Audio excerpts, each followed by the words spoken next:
Good afternoon students. आज हम discuss करेंगे वाटर पोल्यूशन क्या होता है। ठीक है, वाटर जो है ये इम्पॉर्टेंट है, रिसोर्स है, प्रीशियस रिसोर्स है। इसके बिना हमारी लाइफ जो है वो पॉसिबल नहीं है अर्थ पे। ठीक है, लेकिन जो हमारा वाटर है ये पोल्यूट होता जा रहा है दिन ब दिन। किसकी वजह से?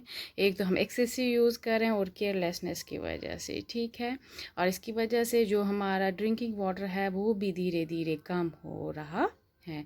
बहुत सारे तरीके हैं जिससे हम वाटर पोल्यूशन को वाटर पोल्यूशन होती है और इसके जो इफ़ेक्ट्स होते हैं वाटर पोल्यूशन के, वो हमारे लिए नुकसानदेह होते हैं। किन के लिए? लिविंग्स और नॉन लिविंग ऑब्जेक्ट्स के लिए। ठीक है, वाटर पोल्यूशन का अगर आप डिफ़ाइन करोगे तो कैसे करोगे ये हम बता सकते हैं। It's defined as a presence of solid हो, लिक्विड हो या गैसवस कंटामिनेट जो चीज़ को गंदा करते हैं। इस कंसंट्रेशन में वो प्रेजेंट हो कि जो क्वालिटी होती है वाटर की वो चेंज हो जाए। ठीक है, या वाटर पोल्यूशन हम बता सकते हैं addition to water excess material या heat that's harmful to the living organisms और which impairs the beneficial use of जो रोग ख़त्म ही कर देता है, ये ऑल्टर कर देता है एक वाटर की क्वालिटी को। और जो फ़ायदे हम लेते हैं पानी से उस पर क्या पड़ता है? असर पड़ता है। आप याद रखेंगे जो भी सॉलिड, लिक्विड या गैसियस कंटेमिनेंट इस कंसंट्रेशन में प्रेजेंट होगा कि वो क्वालिटी जो होती है किसकी? वाटर की, उसको चेंज कर देगा। ठीक है, ये होती है वाटर पोल्यूशन।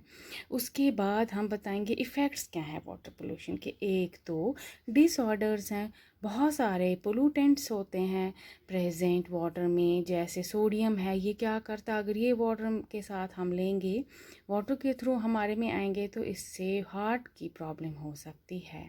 और अगर मर्करी होगा वाटर में तो उससे हमारे नर्वस सिस्टम पे क्या होगा? इफ़ेक्ट होगा। ठीक है, बहुत सारे टॉक्सिक सब्सटेंसेस हैं जैसे डीडीटी है।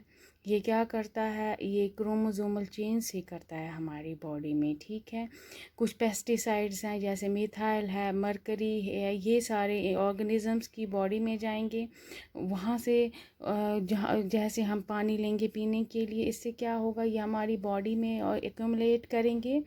ठीक है, और ये इस प्रोसेस को हम क्या बोलते हैं? ये सारे जो भी टॉक्सिक सब्सटेंसेस हैं अगर ये हमारी बॉडी में एक्यूमुलेट करेंगे तो हम बोलते हैं बायो एक्यूमुलेशन या बायो कंसंट्रेशन। ये कंसंट्रेशन जो इन टॉक्सिक सब्सटेंसेस के होती है, ये एक जैसे फूड चेन चलती है ना, एक ऑर्गेनिज्म से दूसरे, दूसरे से तीसरे, ऐसे ये सक्सेसिव फूड चेन्स में ट्रांसफ़र हो जाएगी। ठीक है ना, तो इस प्रोसेस को हम बायो मैग्नीफिकेशन बोलते हैं। क्या होगा? ये सब पे हार्मफुल इफ़ेक्ट्स करेगी। कौन? यही टॉक्सिक सब्सटेंसेस। ठीक है ना, फिर ऐसे ही एक और इफ़ेक्ट है जैसे वाटर पोल्यूशन होती है। जो भी फ्लोरीन जो होता है, अगर फ्लोरीन पानी में जाएगा, फ्लोराइड पोल्यूशन होगी, उससे टीथ में प्रॉब्लम होगी, हमारे बोन्स में प्रॉब्लम होगी। उस डिज़ीज़ को ही हम फ्लोरोसिस बोलते हैं। ठीक है ना, फिर ऐसे ही अगर आर्सेनिक जो होता है ये हमारा लिवर को, नर्वस सिस्टम को डैमेज करता है। अच्छा, अगर ऑर्गेनिक कंपाउंड जो पोल्यूटेड वाटर में प्रेजेंट होता है वो क्या करते हैं? वो ग्रोथ ऑफ अलगी कराते हैं या दूसरे वीड्स बनते हैं प्लांट किस में? वाटर में। उससे क्या हो जाएगा?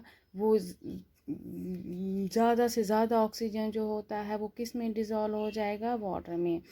जब ज़्यादा से ज़्यादा वीड्स बनेंगे, अलगी बनेंगे, तो वो ये यूज़ कर लेंगे इस ऑक्सीजन के। उससे क्या होगा? ऑक्सीजन कम हो जाएगा। जो वाटर में डिज़ोल्व होता है उससे क्या हो जाएगा? ऑक्सीजन जो एक्वेटिक लाइफ लेती है, प्लांट्स और एनिमल्स लेते हैं, वो ख़त्म हो जाएंगे। ठीक है ना, ऐसे एस्बेस्टॉस है, ये वो पोल्यूटेंट है, इससे हेल्थ हैज़र्ड बहुत ज़्यादा होता है और ये कैंसर काज कर सकता है। ये जब भी एस्बेस्टॉस के फाइबर जो है अगर हम इनहेल करेंगे, इससे एक बीमारी लगती है एस्बेस्टोसिस। ठीक है, lung cancer, intestine cancer, liver cancer, ये सब इससे होता है।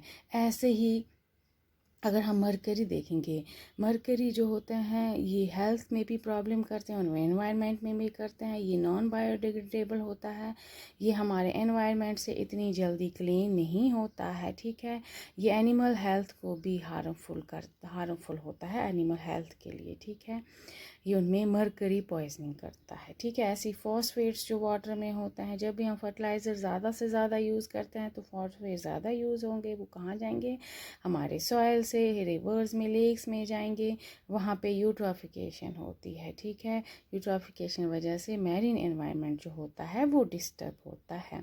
जैसे फिर ऑयल्स जो होते हैं जो फैक्ट्री से निकलते हैं वो पानी में डिज़ोल्व नहीं होते हैं, वो एक लेयर बनाते हैं वाटर सरफेस के ऊपर। उससे क्या होता है, जो भी मैरीन प्लांट्स हैं जो पानी में रहते हैं उनको ऑक्सीजन लाइट नहीं मिलती है फोटोसिंथेसिस के लिए, और फिर जो भी वहाँ पे मैरीन बर्ड्स हैं या फिश है वो सब इससे इफ़ेक्ट होती हैं, ठीक है। अब काजेज़ क्या है वाटर पोल्यूशन के, एक तो इंडस्ट्रियल वेस्ट है, इंडस्ट्रीज डिस्चार्ज करती हैं बहुत सारे बाई प्रोडक्ट्स, ठीक है, कहाँ पे, रिवर्स पे, वाटर बॉडीज़ में।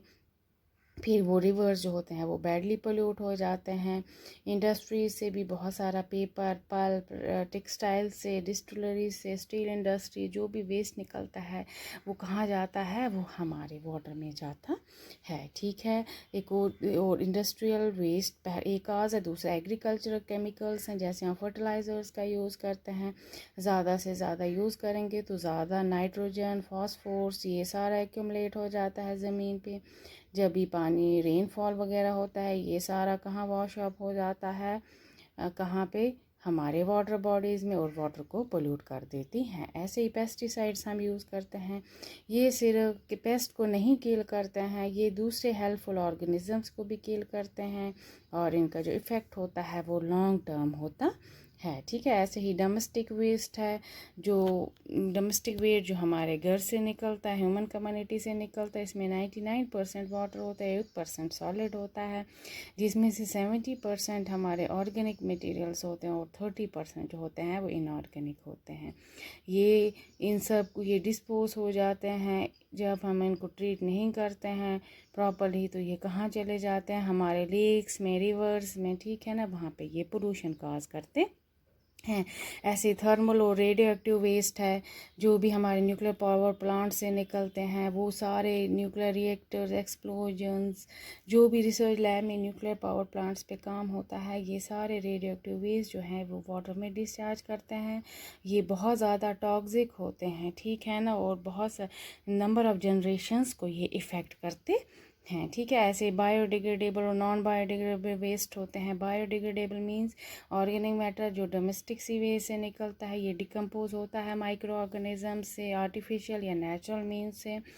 बायोडिग्रेडेबल वेस्ट जो होते हैं एनवायरनमेंट में जाते हैं, वहाँ पे या तो ये एनवायरनमेंट में थ्रेट करते हैं, सारे ही जो है वो रिसाइकल नहीं होते हैं, ठीक है ना। नॉन बायोडिग्रेडेबल जो होते हैं, जिसमें प्लास्टिक है, डिटर्जेंट है, एल्युमिनियम है, ग्लास है, ये ना ही रिसाइकल होते हैं ना ही डिकम्पोज होते हैं। ये सिर्फ किस लिए यूज़ किया जाता है, लैंड को फिल करने के लिए, ठीक है ना। इससे ये क्या काज करते हैं, पोल्यूशन काज करते हैं। अब हम कंट्रोल मेजर्स क्या ले सकते हैं, हमें क्या करना है, हमें कम से कम हमें मिनिमाइज़ करना है, पोल्यूटेंट्स को मिक्स होने से बचाना है वाटर बॉडीज़ में। या वाटर पोल्यूशन कंट्रोल एक्ट जो है उसमें गवर्नमेंट ने ये बताया था सारी टाइप ऑफ वाटर पोल्यूशन को बचाओ, रिस्टोर करो, वाटर बॉडीज़ को मेंटेन करो, ठीक है ना।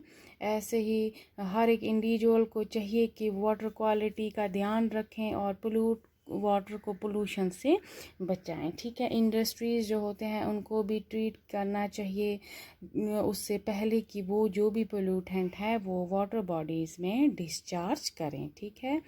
फिर उसके बाद हम कुछ पॉइंट्स हैं जिससे हम वाटर पोल्यूशन को रिड्यूस कर सकते हैं। एक तो हम एक तरीके से केमिकल्स का यूज़ करें, जैसे फर्टिलाइज़र्स हैं या पेस्टिसाइड्स का, जिसकी वजह से क्या हो जाएगा, ये वाटर पोल्यूशन कम हो जाएगी।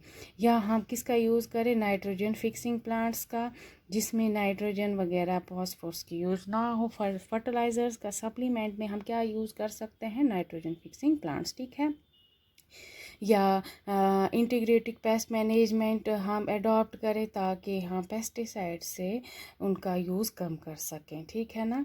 ये ऐसे ड्रेनेज सीवेज सिस्टम जो होता है या रेन वाटर जो होता है उनके लिए ड्रेनेज या सीवेज सिस्टम बना सके, ताकि हम ओवरफ्लो जो है सीवेज का रेन वाटर के थ्रू उसको कम कर सकें। ठीक है, या हम प्लांट ट्रीज को प्लांट करें, वो क्या करते हैं, पोल्यूशन को कम करते हैं, वो प्रिवेंट करते हैं सॉइल एरोजन को। अगर हमको कंट्रोल करना है वाटर पोल्यूशन को, तो हमें इन वेस्ट वाटर जो है इसको पहले हमने ट्रीट करना है डिस्चार्जिंग से पहले, या हम पहले देखेंगे पैरामीटर्स में, इसमें वाटर का हम टोटल सॉलिड कितने हैं, बीओडी क्या है इसकी, सीओडी क्या है, नाइट्रेट्स कैसे हैं, फॉस्फेट्स कैसे हैं, ये सारे केमिकल्स कैसे हैं वेस्ट वाटर्स को हम ट्रीट कर सकते हैं प्राइमरी या सेकेंडरी ट्रीटमेंट से, ताकि उनका बीओडी और सीओडी कम हो जाए, ताकि और परमिसी लेवल्स में ही हम उनको डिस्चार्ज कर सके वाटर बॉडीज़ में। ठीक है, ये डिफरेंट तरीके हैं जिससे हम पोल्यूशन को, वाटर पोल्यूशन को कंट्रोल कर सकते